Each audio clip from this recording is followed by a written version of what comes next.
Hey, Jenny, let me introduce her. This is Nicole. She's my new wife. I'm divorcing you because I'm going to live with Nicole. Just so you know, it's all your fault, okay? You're useless, couldn't even have a kid. My husband Steve stated this in a matter-of-fact tone, as if he was delivering a business update. Beside him stood Nicole, a beauty worthy of a model, smiling as if she had triumphed. Her belly was swollen, clearly indicating she was pregnant. Normally, one would be furious to hear such a thing said so blatantly. But I responded in an even more matter-of-fact tone than my husband. Divorce? That's not possible. See, I've been single for a month now. Steve and Nicole looked stunned but soon started laughing, mocking me. Single for a month? What are you talking about? Don't say nonsense just because you're upset. That's why I took him from you.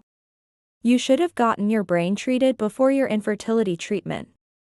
Despite their harsh words, I remained calm. Because I knew everything. The ones who really need mental treatment are the two in front of me. Just watch. I'll make sure you regret this. It seems you don't understand, so I'll say it again. Steve and I are no longer married. We became strangers over a month ago. They burst out laughing loudly at this. Oh, really funny. Seriously, I don't get it. Really, I didn't think you were that dumb. I thought you were a bit smarter. We weren't a good match. Better you leave early. Yeah. We're already divorced apparently. Can't you accept the reality that you're thrown away? Just get out, Jenny. I'm remarrying Nicole, and she will be moving into this house soon. Do as you like. I'm already divorced and will be leaving soon. Steve and Nicole laughed hysterically, finding the exchange amusing. No matter how much they pitied me now, it had no effect on me. I took a sip of my coffee, which seemed to annoy Steve as he twitched his eyebrows in irritation. Hey, Jenny. Since you seem too dumb to understand, let me explain. Divorce is something that's finalized by filing the divorce papers. Don't think you hold any control. I am divorcing you, a woman who can't bear children, with this divorce paper. With a bang, Steve slammed the divorce papers he had signed on the desk. Steve, you're used to writing divorce papers, aren't you? How many times are you gonna fill them out? Huh? What are you talking about? You've been writing several divorce papers lately, threatening, is it okay, to divorce? I happily signed one of them and filed it a month ago. Steve was shocked. Not having imagined that the divorce papers he half-jokingly filled out were actually submitted. So, as I said, you and I have been strangers for a month now. I'm happily single. My ex-husband Steve, who always looked down on me, could not have imagined being outmaneuvered without knowing. But Steve. Originally, we needed to be divorced to marry, right? This worked out for the best, didn't it? Ah. Right. It's convenient for us. Thanks, Jenny. No need for a divorce hassle now. Steve sarcastically thanked me. You're welcome. Glad I could help. I smiled back sarcastically, and Steve clicked his tongue in annoyance. Yes, Steve and I are now strangers. Therefore, I can keep pushing you as far as I can. Pfft, keep up your bravado. Mom's coming home soon. We'll tell her about the marriage with Nicole. You can join us for that. As Steve said this, the sound of the front door opening was heard. It seemed his mother had returned home. The mother-in-law appeared in the living room and, with a glance, seemed to understand the situation. She approached her sons with a triumphant smile. Ah. Nicole, welcome. Your belly has grown quite a bit. How's your health? Thank you, both the baby and I are doing well. See, totally different from a useless woman who can't bear children. Without turning her back on me, the mother-in-law, like Steve, delivered her sarcastic comments. Being infertile is practically the end for a woman. Steve is an elite employee of a major company, and Jenny, you never matched up to him. You were never a match from the start. Indeed, Steve was recognized at the company, even acknowledged by the president. Originally, I worked at the same workplace as Steve. But now, there was a big issue between us. We couldn't have children.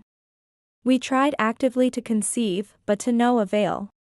Perhaps that possibility had crossed my husband's mind from the beginning, leading to the breakdown of our marriage. Mom, I'm marrying Nicole. We're having a baby. There's no reason not to marry. Oh, that's great, finally. But I'm surprised that mean woman let you divorce so easily. I went ahead with the divorce myself, former mother-in-law. I dumped Steve. The mother-in-law's face shifted from calm to furious as she approached me aggressively. Watch your mouth.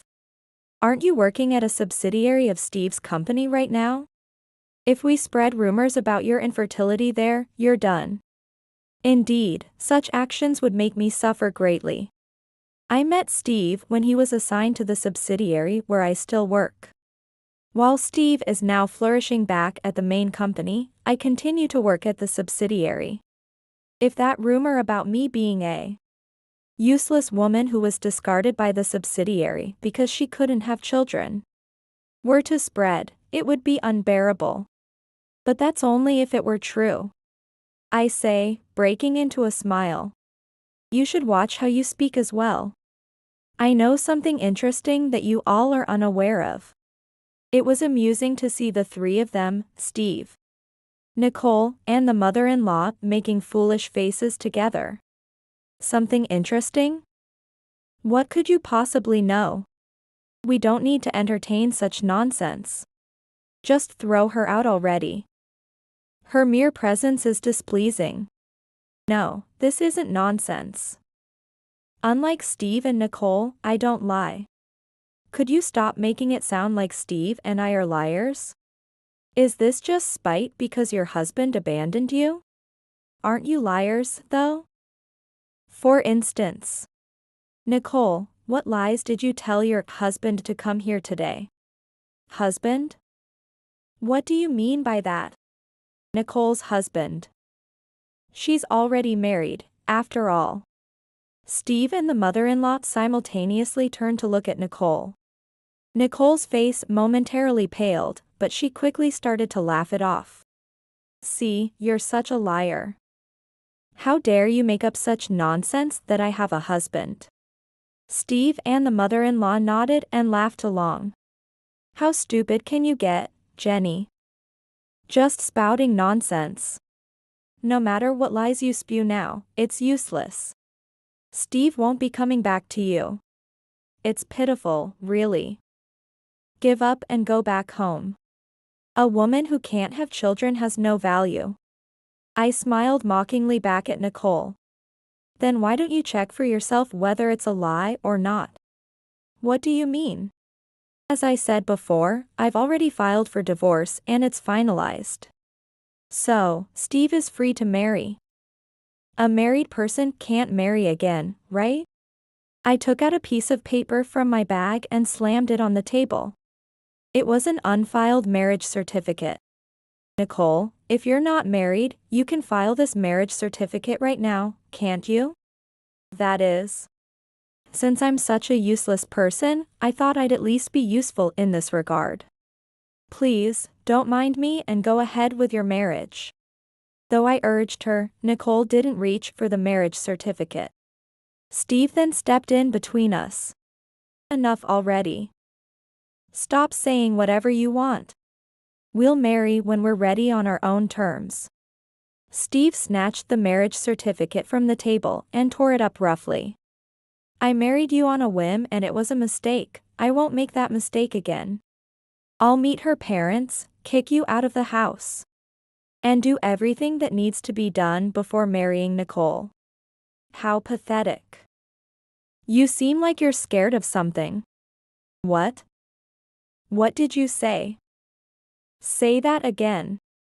Steve looked like he was about to grab me. I took out another envelope from my bag and slid it across the table to him. What's this? A present for poor you. Steve irritably picked up the envelope and tore it open roughly. He pulled out a piece of paper and looked at it.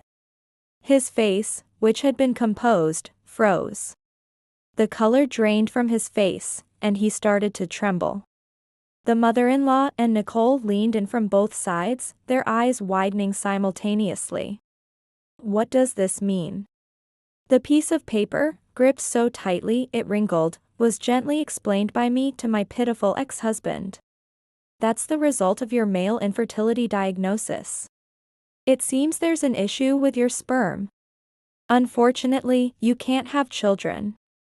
I also included my diagnosis. Steve frantically pulled another piece of paper from the envelope. My reproductive functions are normal. The hospital determined that. Do you understand what I'm saying? Steve's face turned bright red as he desperately refused to accept reality. The reason we couldn't have children wasn't because of me. It's because of you, Steve. Steve's face turned pale. He was clearly unable to accept this information. He kept rereading the diagnosis, desperately trying to deny what it stated. However, the contents on the paper wouldn't change. This is a lie. It can't be true. Unfortunately, this is the truth. Stop talking nonsense. How could you diagnose my infertility without my cooperation? I sighed deeply. When we first suspected we couldn't have children, I suggested that you undergo fertility treatment. But you insisted the problem was with me and were uncooperative, right? I wanted children just as much. If it was said I was infertile, then I should receive treatment. However, tests at the hospital revealed there was nothing wrong with my reproductive functions. Thinking a just in case, I secretly took a sample from you and had it tested. And that's the result of your infertility diagnosis. Why would you do such a thing without telling me? You're just a wife, stop messing around. I wanted to tell you all along. Indeed, the diagnosis results had been known for quite some time. It wasn't something I had only recently found out. But when you decided I was infertile, you started going out more and working late, ignoring all my calls and emails. Eventually, I gave up trying to reach you. By that time, our relationship had completely cooled off. Every time Steve saw me, he would insult me, calling me infertile and useless. He looked down on me because he was a big company employee and made every effort to trap me. At the same time, I started something else. You, who wanted children so badly, started distancing yourself from me. It's only natural to think you were trying to have children with someone else. That's why I hired a detective to investigate your infidelity. I've known all along that you were cheating on me with Nicole. Steve stood there speechless. The mother-in-law was also trying to suppress her anger, her face turning bright red. However, both of them had a deep look of disturbance in their eyes. I felt a sense of relief. Steve still refused to admit it. There's no way I'm infertile. How dare you forge such documents? This is a crime, I'll sue you. Go ahead. It'll be you who ends up embarrassed. Be sure to let me know the results. Steve stumbled over his words at my confident demeanor. He began to sweat profusely, perhaps starting to accept reality. I'm not infertile. Nicole is pregnant, isn't she? Steve desperately argued. I shrugged my shoulders. Didn't you listen to what I said? Nicole is already married, you know? She has a legitimate husband besides you. Is it so surprising that she could get pregnant? Steve glared at Nicole. Initially, he outright denied it, but gradually he began to see the credibility in my words. However, Nicole stubbornly denied it. No, that's wrong. I am single. I've never been married. The baby in my belly is Steve's. You might want to thoroughly check the paternity after the child is born. As I mentioned earlier, the hospital has confirmed abnormalities in Steve's reproductive abilities. It's not 100%, so keep praying. I hope for your sake that the child is not your husband's, but Steve's. The likelihood was extremely low, but Nicole wouldn't admit it and began to scream hysterically. No. It's all lies. Jenny, you've prepared all these lies to deceive us. Her words were interrupted by the ringing of the doorbell at the in-laws' house. It was an unexpected visitor, but no one seemed to have the energy to go to the door. Reluctantly, I stood up and went to greet the guest. On time, there was a person standing outside. I welcomed him in and led him to the living room. The visitor was a man in a suit. His attire was well-groomed, his suit glossy and sharp. He clearly seemed to be a man of high standing. However, inviting a visitor suddenly during a crucial discussion was unusual. The mother-in-law glared at me fiercely, wondering what I was planning. Only Steve and Nicole reacted differently. They were stunned and looked around in shock. Since the mother-in-law seemed unaware of who he was, I decided to introduce him. This is Mr. Kevin Powell. I thought it's appropriate to have him come today. Despite the mother-in-law's suspicious look, I turned my eyes to Steve and Nicole. No need to introduce him to the two of you, right? Ah. President Powell, why are you here? Indeed, Mr. Powell was the president of the company where Steve worked. Being the president of a large corporation, he was very busy. But he agreed to help when I explained the situation. Mr. Powell glanced briefly at Steve but then directed his gaze towards Nicole. Nicole shuddered under his stare. Why are you here? Asked Mr. Powell. He spoke in a stern, low voice. If I hear that my wife is up to foolishness, I have to come. Steve looked at Nicole in shock. Mr. Powell was not only the president of Steve's company but also Nicole's husband. This meant that Steve had unwittingly become involved with the wife of his company's president. It was a daring act, but Steve hadn't realized it because Nicole was using her maiden name. She had hidden her married status and was planning to divorce and remarry Steve just before their marriage. So she had been using her maiden name in advance. Nicole. Explain what this means. This is, well. Nicole, now being questioned by Mr. Powell, lost all her previous bravado. She only shivered like a frightened deer. Mr. Powell probably wanted to hear a plausible explanation from Nicole. That a strange woman had fed him nonsense. However, by stepping directly into the scene and seeing Nicole's demeanor, he must have realized everything was true. For a moment, Mr. Powell looked down sadly, then turned his gaze to Steve. Steve, it's been a while since our last meeting. His words were calm, but his tone subtly revealed clear anger. President, this is a misunderstanding. Mr. Powell's face burned with intensity. I've heard all about your misconduct. To think you'd cheat with my wife and insult your own wife as infertile. Touched by the president's fury, Steve shrank and trembled. So. Nicole really is Mr. Powell's wife. It seemed Steve finally understood that he had been deceived by Nicole. President, it's not like that. I was deceived by your wife. Nicole. Why did you lie to me? You knew I worked at the president's company, didn't you? Nicole bit her lip and averted her gaze. She didn't make excuses, nor did she explain her reasons. As Nicole continued to remain silent, Mr. Powell spoke up. The reason Nicole deceived you, Steve, is simply money. Nicole clenched her teeth in frustration but did not deny the accusations. It seemed that after marrying her, Mr. Powell had realized her terrible spending habits. If left unchecked, it appeared she would even dip into the company's funds. Reluctantly, Mr. Powell had taken over managing the finances, giving Nicole only the money she needed. I had been noticing something odd about Nicole for a while now. I thought she was making purchases beyond the money I gave her. Expensive brand bags, new cosmetic products, even fashionable, high-quality clothes. It reminded me more and more of her spending right after we got married. As Mr. Powell's anger became apparent, Nicole looked like she might start crying at any moment. When I told Mr. Powell that Nicole was cheating, it seemed to click for him. I was impressed thinking she was spending her own earned money.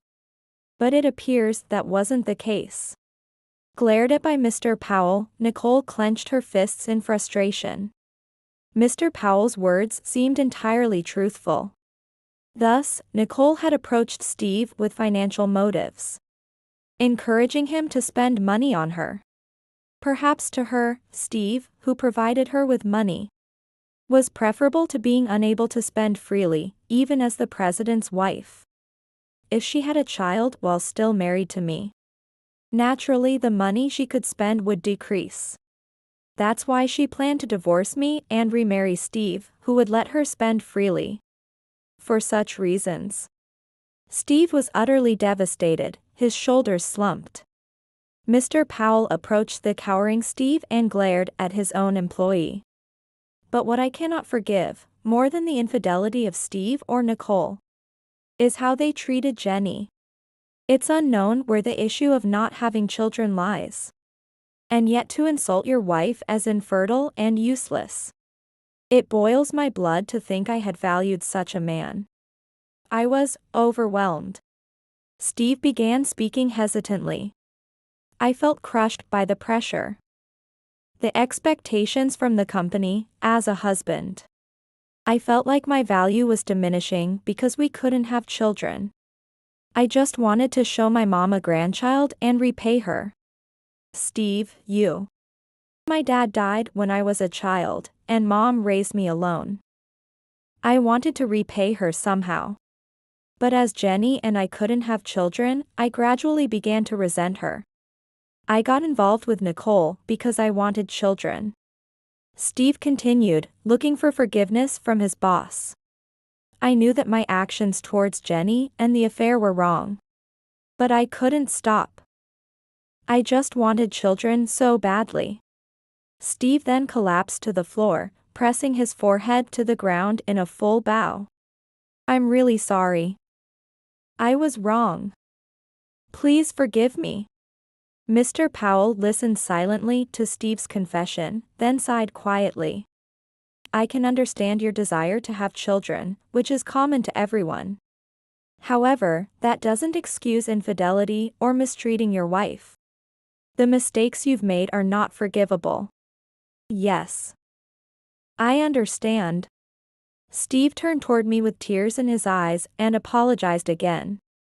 Jenny. I'm truly sorry. I was wrong, please forgive me. I smiled faintly. Well, if you promise not to lie anymore, maybe I could forgive you. Steve's face brightened despite his tears. Yes, I won't lie anymore. I'll do better, so. I understand, Steve. Then I will not forgive you. Huh? Steve made a confused sound. Steve, didn't I tell you? I hired a detective to investigate the affair. Detective. Steve's face paled instantly. It seems you understand what I'm saying. Steve avoided my gaze as I smiled at him. Jenny, what do you mean? Is he still hiding something? Yes, exactly. Mr. Powell, I'm afraid I have some disappointing news for you as well.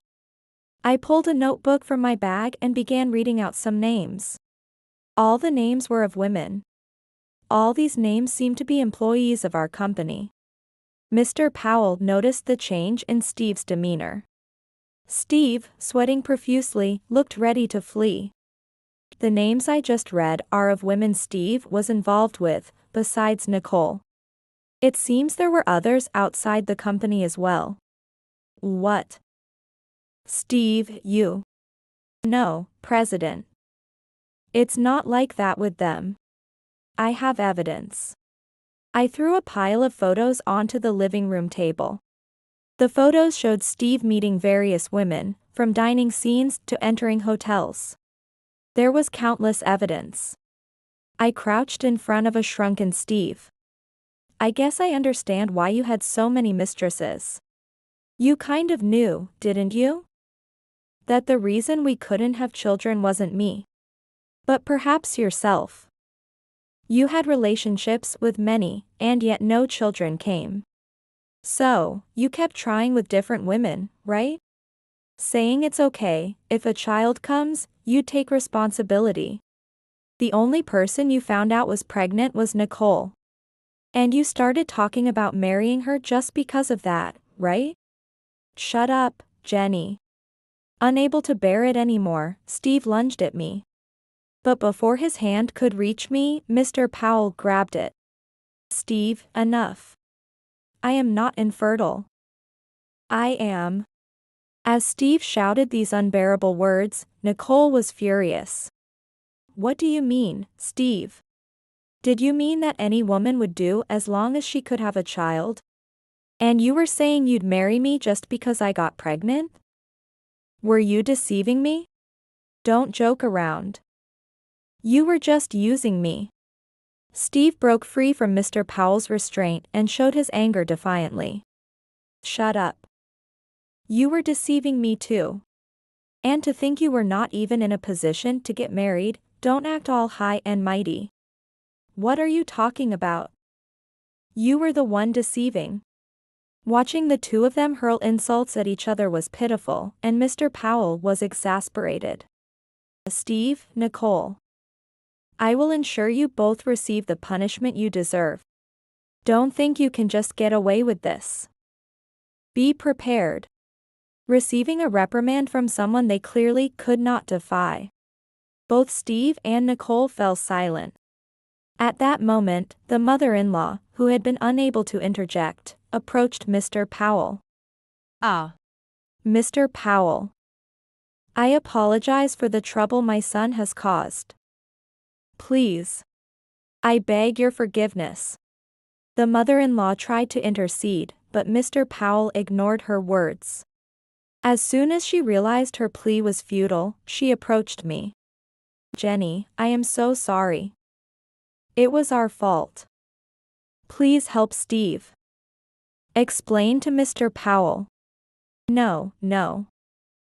I shouldn't be involved with Steve anymore. Mother-in-law, remember what you told me? That I was a useless woman who couldn't have children. Not suitable for your elite son. Therefore, I will gracefully withdraw. The mother-in-law was left speechless. I gathered only my belongings and headed to the entrance. I won't be coming back to this house. I had already established a new living situation elsewhere. Although I had been living in this in-law's house, I had moved most of my belongings to the new place. Now, all that was left was to end this rotten relationship. Also, I will be seeking compensation through my lawyer for this ordeal. To Steve, mother-in-law, and Nicole, all three of you.